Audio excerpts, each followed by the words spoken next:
నమస్తే, welcome to SP news. Sushruta గ్రామీణ వైద్యుల సంఘం దేవరకొండ ఆర్ఎంపీ పీఎంపీల ఆధ్వర్యంలో కలకత్తాలోని మెడికల్ కళాశాలలో పీజీ 2వ సంవత్సరం చేస్తున్న డాక్టర్ హత్యని నిరసిస్తూ బుధవారం స్థానిక మీనాక్షి సెంటర్ నుండి అంబేద్కర్ విగ్రహం వరకు మౌనంగా నల్ల బ్యాడ్జీలు ధరించి పాదయాత్ర చేశారు. అంబేద్కర్ విగ్రహానికి పూలమాల వేసి నివాళులు చేపట్టారు.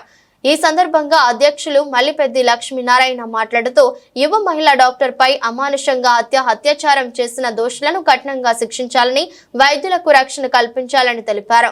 ఎంతటి వారైనా దోషులను కఠినంగా శిక్షించాలని, వైద్య వృత్తిలో కొనసాగుతున్న మహిళలకు రక్షణ కల్పించాలని తెలిపారు. ప్రాణాలు పోసే డాక్టర్లకు నేడు దేశంలో రక్షణ కరువైందని ఆవేదన వ్యక్తం చేశారు.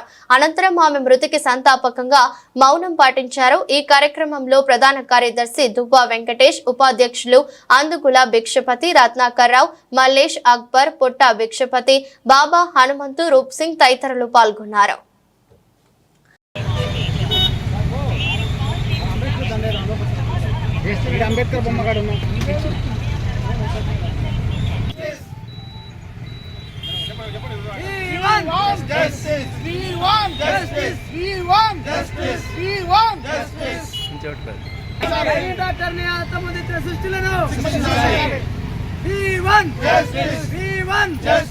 మహిళలకు సరైన చట్ట రక్షణ, మహిళలకు చట్ట రక్షణ, మహిళలకు చట్ట రక్షణ.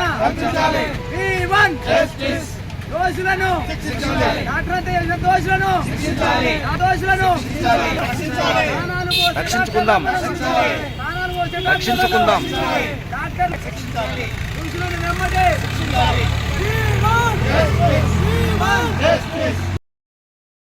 గ్రామీణ వైద్యుల సంఘం మండలము దేవరకొండ ఈరోజు మన భారతదేశంలో కలకత్తా నగరంలో జిఆర్ జరిగినటువంటి ఘోర విచారకరమైనటువంటి దుర్ఘటనకు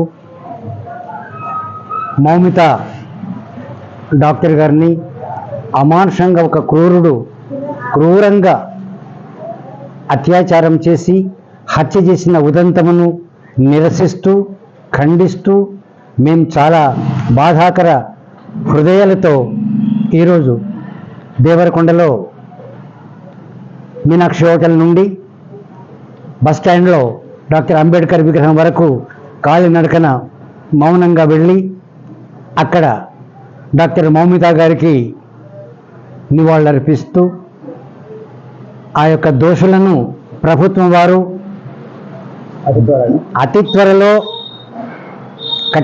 కఠినమైనటువంటి శిక్షను వేసి ఎంతటి వారైనా తప్పకుండా వారిని శిక్షించి ఆ డాక్టర్ గారి ఆత్మకు శాంతిని చేకూర్చాలని, అలాగే వారి కుటుంబ సభ్యులకు మా యొక్క ప్రగాఢ విచారమును సంతాపమును మా యొక్క సుశ్రుత గ్రామీణ వైద్యుల సంఘము పక్షాన అందరికీ తెలుపుకుంటూ ఈ యొక్క మహిళా సోదరులను కూడా రక్షించుకుంటాం కార్యక్రమంలో మరి మా యొక్క ఉద్దేశము దేశములో ఎక్కడైనా ఏ మెడికల్ కాలేజీలో కానీ, ఏ ప్రాంతంలో కానీ, ఏ గ్రామంలో కానీ మహిళా డాక్టర్స్ పైన, మహిళా హెల్త్ వర్కర్స్ పైన ఎటువంటి దురాచారములు చేయకూడదని, చేసినచో స్ఫూర్తిగా మా మండల పక్షాన, మా ఆర్ఎంపీ పిఎంపీ వైద్య సోదరి మండలందరి పక్షాన దృఢంగా కోరుకుంటూ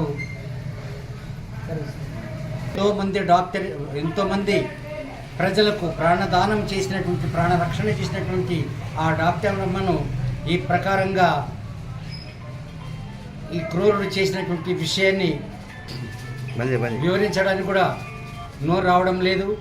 ఈ హత్య ఇటువంటి నేరం చేసిన వారిని ఘోరంగా శిక్షించాలని మరొక్కసారి ప్రభుత్వానికి, పెద్దలకు, అధికారులకు, ప్రజానాయకులకు మనవి చేస్తూ ఆమె ఆత్మకు శాంతి చేకూరాలని ఆ పరమేశ్వరుని ప్రార్థిస్తూ సెలవు తీసుకుంటున్నాను.